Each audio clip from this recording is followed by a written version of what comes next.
Good morning. Welcome to Creative You Podcast. This is Catherine Kirby, and this is MargaretAnn Provenza. Good morning. I met MargaretAnn about 2 years ago when she came into the shop. She was a crocheter and she wanted to learn how to knit. Do you want to tell a little bit?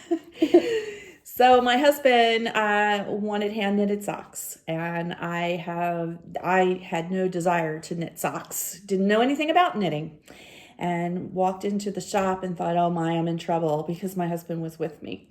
And so Catherine took me under her wing and decided to introduce me to some yarn, encouraged me to make something instead of socks, to make something else. And so I made my very first project ever, which is a boom. And it was a lot of fun.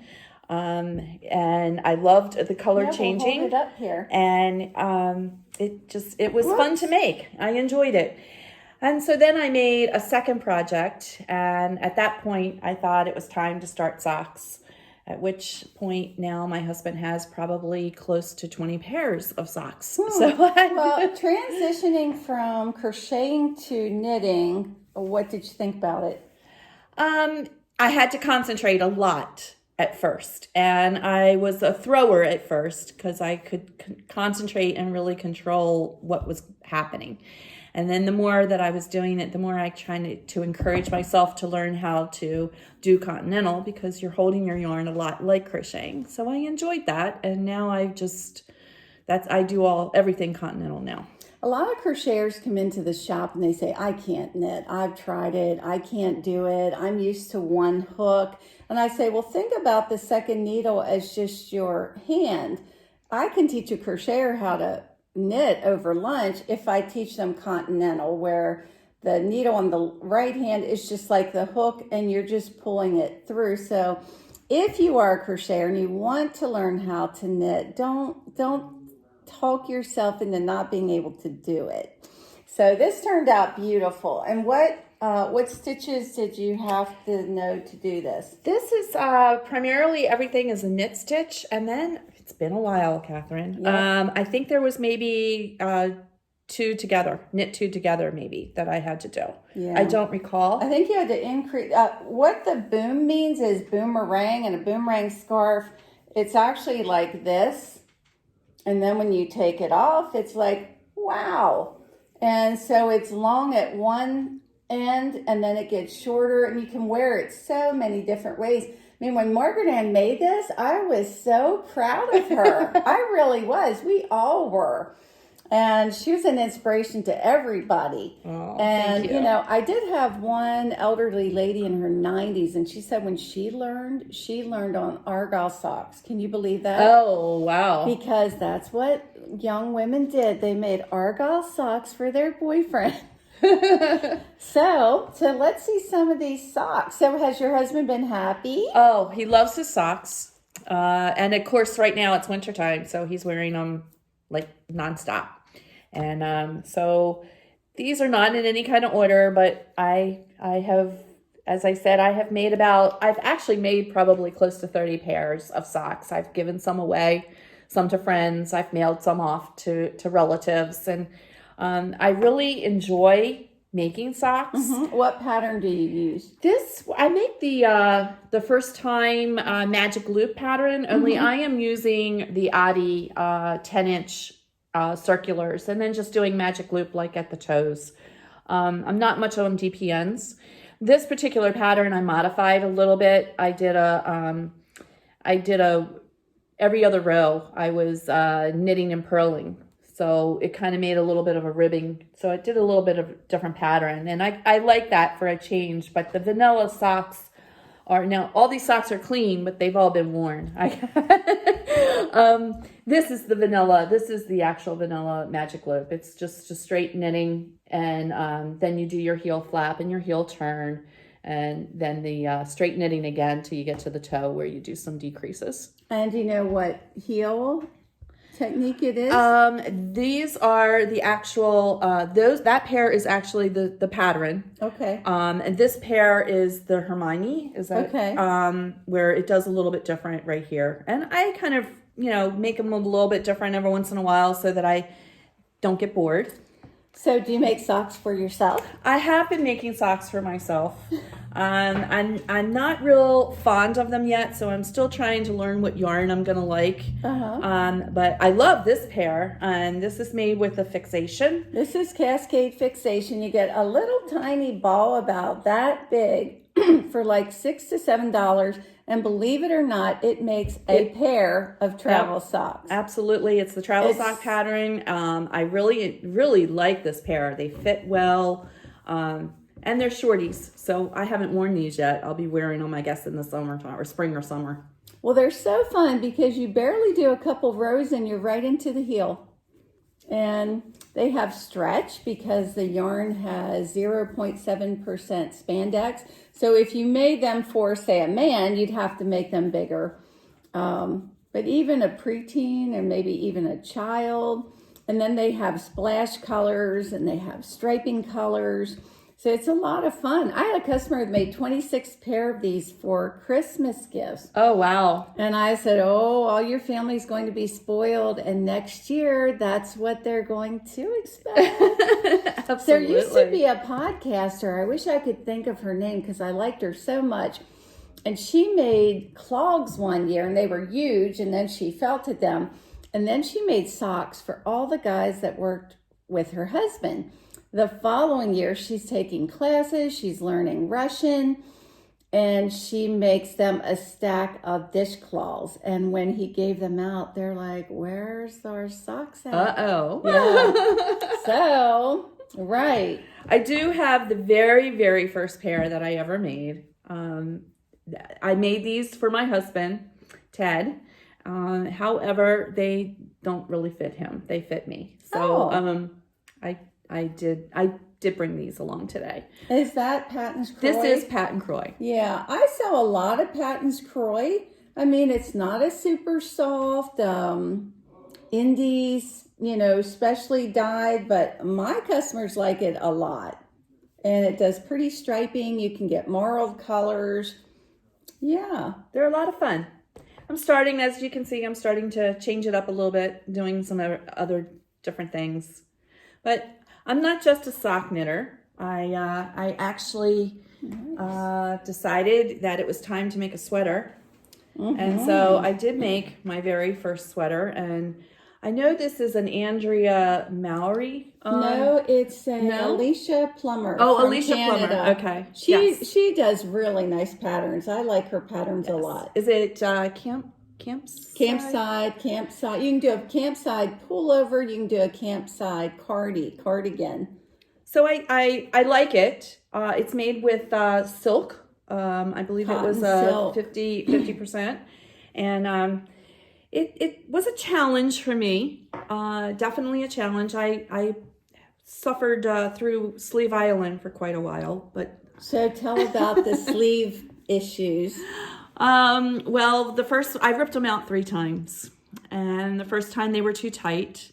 The second time, one was different than the other one. So were you making the sleeves separately and then knitting? I was. I didn't do the sleeves on the same needle. I know that some folks do that. You mean like 2 at a time? Yes. So I did them like 2 at a time, but they were on different needles. Right. So it was hard for me as a newbie, a knitting newbie. I maybe was less than a year into knitting when I did this, and the sleeves were a challenge. Mm-hmm. I conquered it. They're done. Well, when you reach that point where you're just so frustrated, you can actually sabotage yourself. MargaretAnn and I were talking about this. I met a lady one time and she said, well, I'm doing these socks and I'm having problems. So until I figure that out, I'm not knitting anything else. So 2 years later, she's still saying that. And don't do that. I mean, people will either put it aside, they'll either frog it, which is, it took me like years to understand frog it. Because one day I was ripping something out. I was joking and I said, rip it, rip it, rip. And I'm like, oh, rip it, rip. I get it. But I mean, that's a shame. When you have a whole sweater that's almost finished and you have a sleeve issue, it'd be really a shame to, sometimes if you just put it away for a little while, And then another thing people do is they're like, well, I need those needles. So they'll put their project on other needles, but it's a different size. They don't put a note, and then one day they pull it out and they start knitting, and they're like, well, something is wrong here. But this really feels good. So how does it feel on? It feels nice. It needs a little tank top or something underneath of it, a turtleneck. It feels very nice. It's very warm. I've worn it a couple of times. So I like it, and I'm glad I did it, and I'm not, I don't feel defeated. I actually finished it. So Right. I did hibernate it for a little bit because I got frustrated. Those sleeves definitely frustrated me, but I worked through it. MargaretAnn said something to me the other day, and when we parted, I thought, wait a minute, what? She said, it's okay if I talk? She said that, well, I only get free patterns, and that really limits me because I don't know if I'm going to be able to do it. I don't know if I'm going to be able to do the pattern. Of course, you can't look at it until you buy it. So we parted, and I kept thinking, what? And I think women, now not men will start knitting and they'll do anything. They'll make up things, they'll do fancy things, but women are very hard on themselves. I don't know where we picked that up, somewhere along growth and development. I don't know. Women think, well, it might not work. I can't do it. And I'll know people that are knitting all kinds of things, and they'll say, well, I'm just a beginner. And I'm like, no, you're not. A beginner doesn't do this. And I mean, MargaretAnn is always up for a challenge. She's always ready to learn something new.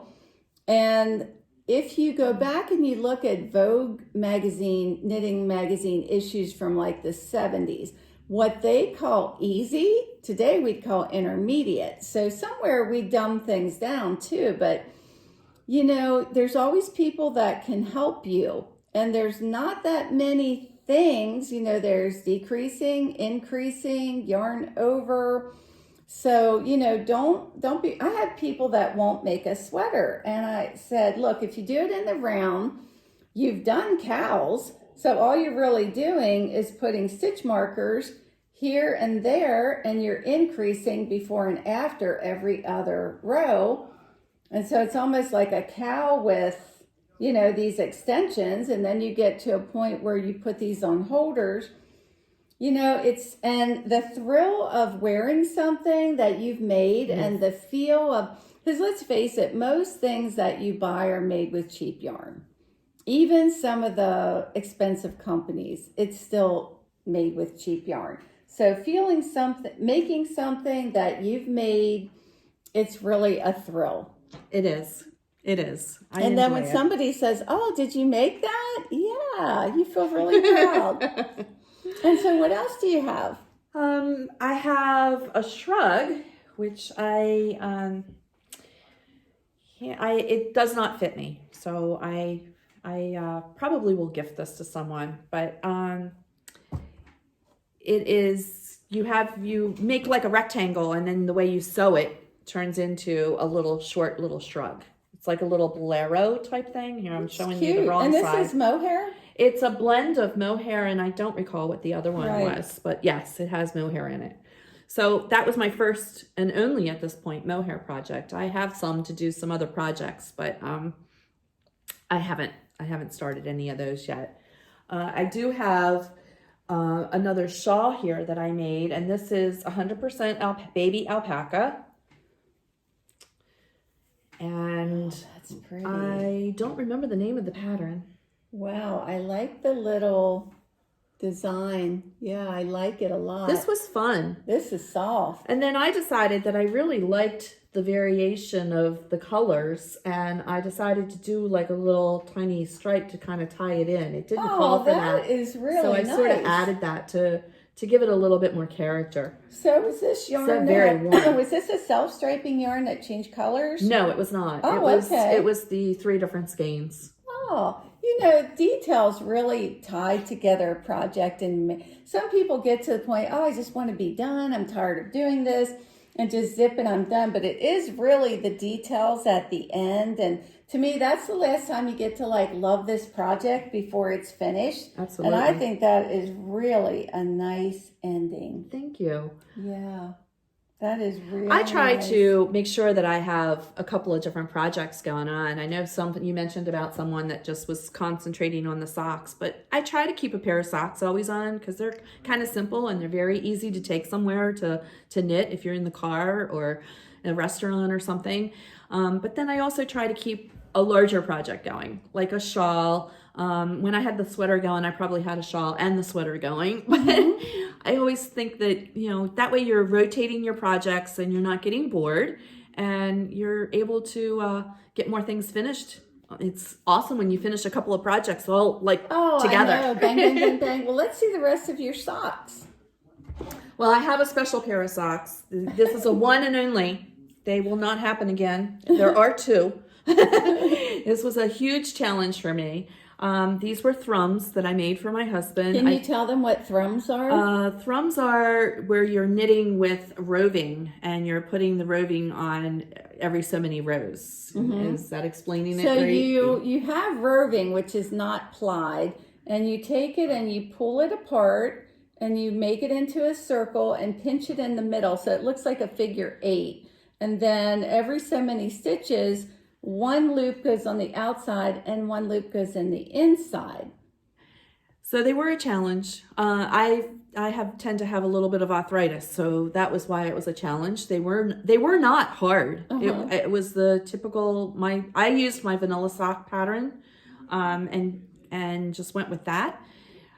It was the challenge of working with them. So I finished them probably around 10 o'clock Christmas Eve night. Can we see the inside? Sure. So over time, it just becomes like a cloud on the inside. It felts down by itself, and it's just like a cloud of warmth. And Ted has said he's feeling a difference already. So they are starting to get softer on the inside, and so he's enjoying them. And I said, enjoy them. There won't be another one. This is, I think, one of my favorites. It doesn't really... I think it's kind of like a... yeah. It's not the shredded cow, but it's similar. You drop stitches. I really enjoyed making this. Yeah. It was a lot. It's not really showing. So it was a lot of fun. And then I added the fringe to give it a little bit of character. Yeah. And so I did enjoy this. It's the only cow I've made at this point. But I loved the yarn. The yarn was really fun to work with. And I don't... Do you remember? This is. Excuse me. I know... I don't remember what it was. I should have looked it up. Yeah. I think this is a pattern by Darn Knit Quick. She does some really neat patterns. Well, that is fun. And a cow dresses up even a t-shirt, and you put a cow on and all of a sudden you're dressed up. And you get compliments when you wear cows. Yeah. So these have a story, and the story is I saw this pattern. I don't recall who did it, but they were making. It was a way to start to teach you a little bit about some color work, and not that this was part of it. The stripes were part of it, but however, the heel had a heart in it, and it was. I don't remember the two terms Intarsia? Intarsia, and then there was another one. Mm. There were two different terms with these heels, and I made that one sock, and I should have grabbed it. I made it, I did, and I said I wasn't making them pair, and so I just went ahead and made a pair of these. Unfortunately, they were too big for me. So Ted does wear these just around the house because he likes them. He likes, because this is also pattern, and that seems to be his favorite yarn. He seems to like the pattern yarn. And it feels really nice. And this was also the Hermione heel. You can see there's a little bit of detail that's at the beginning and the end of each of the rows of the heel flap.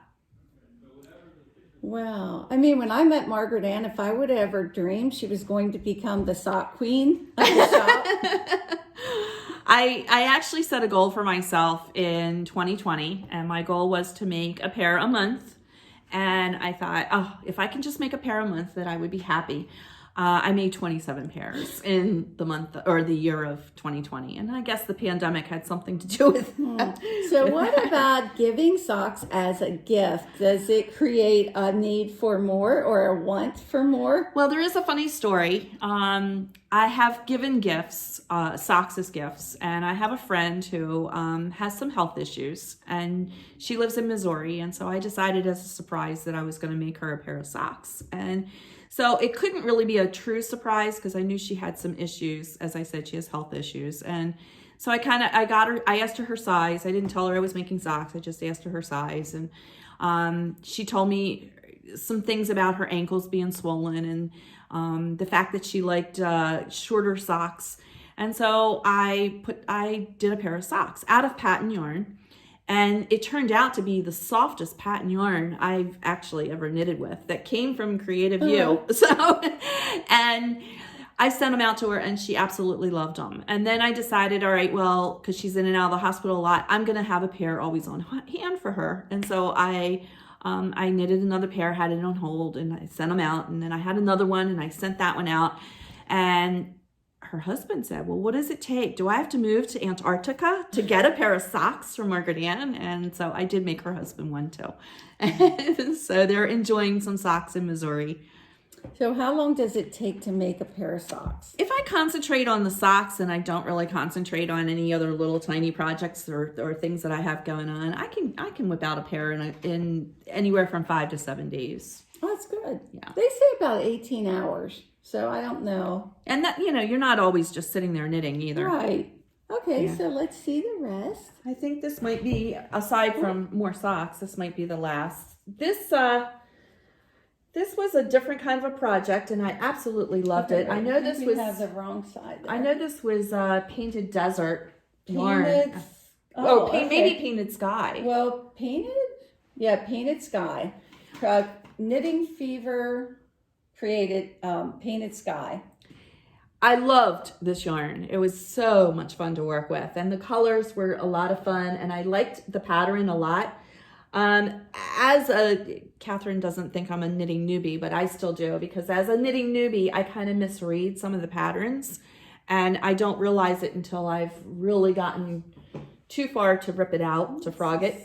And so it's a shawl, but it kind of is turned into like a little throw, and I may end up putting I have fringe on 3 sides of it as a shawl. I may end up putting fringe on the other side and really turning it into a throw. So is this a pattern, or did you just? It was a pattern. I kind of ended up modifying it because again, I misread the pattern and added some things. So I put I put the border here, and then I have another border up here that matches it. Right. It didn't call for that, but I wanted to I didn't want to have to frog it, and I just decided to do my own thing. Right. It's just 100% washable wool and a worsted weight, and it comes in a lot of nice colors, and you can see the striping. It's beautiful. We had a podcast with a lot of baby sweaters made out of this yarn. And they're constantly coming out with new colors, and they have a fingering weight yarn called Painted Desert, which is very much the same, just thinner. Yeah, it's great. Feels nice and warm. It does. Cuddly. It does. Which is why I think I may turn it into just a throw. Yeah. Yeah. Well, that's what shells are. You just cut them up. So you want to show the rest of your socks? Oh, sure. It's almost time to go open the shop. In fact, I might be running late. People let me know about that too. This was my second pair. I don't remember the yarn. I know it's not patent. They're a little large on the large side for my husband, but he has loved them. He loves every pair. I still have some more patent. Just right. I'm pretty plain. Colors. I'm pretty plain with the knitting that I do. I don't. This one was online 4-ply. Really a soft merino. It's a more expensive yarn, but it's worth it. It's super soft. Yeah, that's I think this is one of his favorites. Here's the other, without my notes, I can't remember what I do. So this guy, he's really sock spoiled. I He is. remember when we He met definitely him, and he is. just kept saying, I want socks. I want Margaret-Ann to knit socks. I'm like, well, she doesn't even know how to knit yet. Well, I want socks. I'm thinking, whoa. But his dreams came true. I know you're running late, but the funny story, as Catherine said, I was a crocheter and I met a knitting group at Panera. So this is my knitting story. And it was thanks to Ted, my husband, that I met this group. And we were, they invited me to stay that particular day, and they gave me things to, a crochet hook and yarn. And I hadn't crocheted in 30 years. I had not done it. We'd been married and I had kids and just didn't get into it. And so I sat there, I enjoyed it. And when I was introducing myself, as the ladies were coming and I was introducing myself, and I said, so my husband wants a pair of hand knitted socks. Please, will someone make him a pair of hand knitted socks? And I was told by one of my mentors at the group, we don't love him enough. And so I knew that I was doomed and I was going to have to make socks. But I have to say, I love making socks. Well, we'll see you the next time. Shine, baby, shine. Signing out. Happy New Year. Happy New Year.